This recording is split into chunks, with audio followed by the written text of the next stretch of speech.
After a pretty impressive debut season for Erik Ten Hag at Manchester United, finishing third in the Premier League and breaking the club's 6-year trophyless drought, he seems to have lost his way in his sophomore year.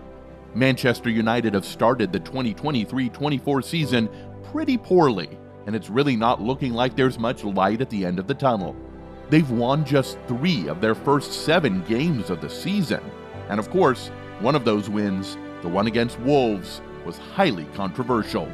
But even with that, the only games the club has won this season have come against teams in the bottom half of the Premier League table.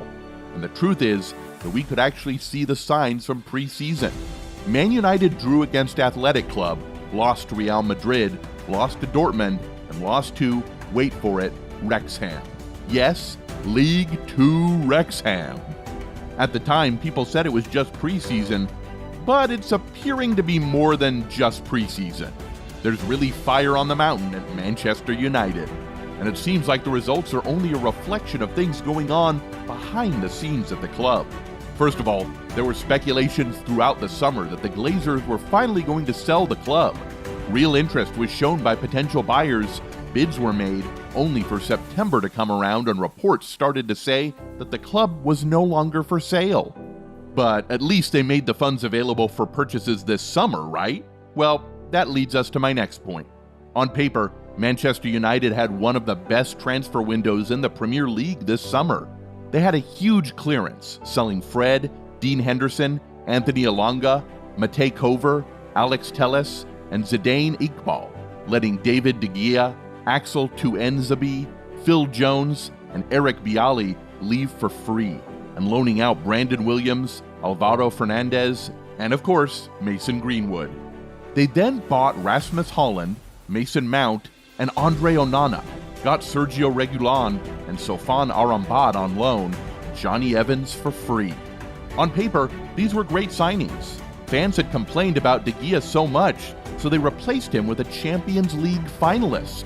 The club had always needed a striker, and they got a young and sharp one. They needed to bolster up the midfield, so they got 2 midfielders, and then they also got 2 defenders to bolster up the back line. They should have worked a treat, but Onana is appearing to not be what was advertised. And to make matters worse, the club was hit with injuries in the opening weeks of the new season. Right now, Tyrell Malacia, Luke Shaw, Kobe Molino, Amad Diallo, Mason Mount, and Aaron Wan-Bissaka are all out with injuries, while Rafael Varane, Sofian Amrabat, and Lisandro Martinez are all just recovering. Say whatever you want about the state of the club, but there are too many players unavailable to expect consistent results for the team on the pitch. It just feels like the club is cursed. I mean, it's not even been up to 2 years since the despicable Mason Greenwood news first broke, and Man United already have a similar case on their hands with Antony. Serious allegations of domestic violence have been made by his ex-girlfriend and 2 other women, which led to him being dropped by Brazil for the World Cup qualifying games in September.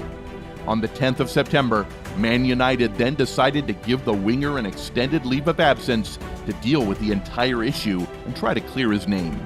Guilty or innocent, we don't yet know for sure, but what we know is that it is already affecting the club. You know what else is affecting the club? The whole thing between Jadon Sancho and the boss. So, Sancho didn't get included on the squad to face Arsenal on the 3rd of September, and when asked about his decision in a post-match conference, Ten Hag explained that he made that decision because of Sancho's performance in training. Sancho then reacted by dropping a note on social media, essentially saying that he, in fact, has always conducted himself well in training and is only being made a scapegoat. Whoa. Well, the club didn't like that the player did what he did, so on the 14th of September, he was suspended.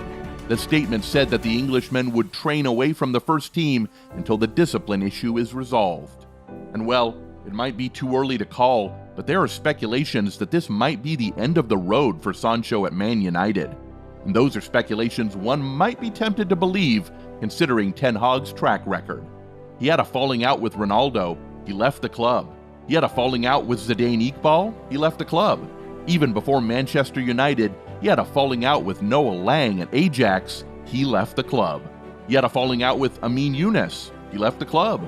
So it's actually not so wild to think that Sancho might be out of the club by January after falling out with the gaffer.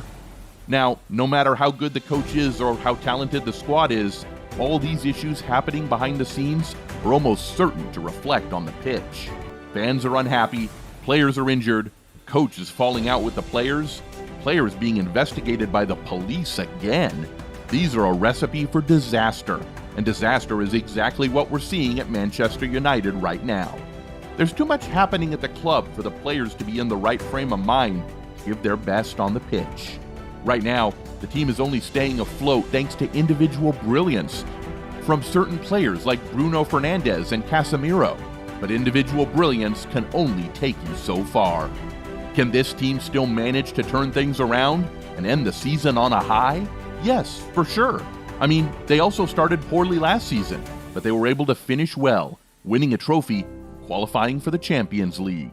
Yes, the poor start this time around has gone on a little longer, but it's never too late. Yes, Man United won't win the Premier League this season, but there are still other trophies up for grabs, so it's not too late. Erik Ten Hag needs to go back to the drawing board and find the winning formula that worked last season. He also needs to learn to be gentler with his players. You can't keep sending your players packing after every little misunderstanding, especially at a big club like Man United. You could lose your dressing room this way, and if that happens, that's the end of the road. Manchester United have the personnel to cause trouble in the Premier League, even in Europe. Tactics just have to be right. The coach has to find a way of blocking the external noise from the players. Focus on what you're doing on the pitch.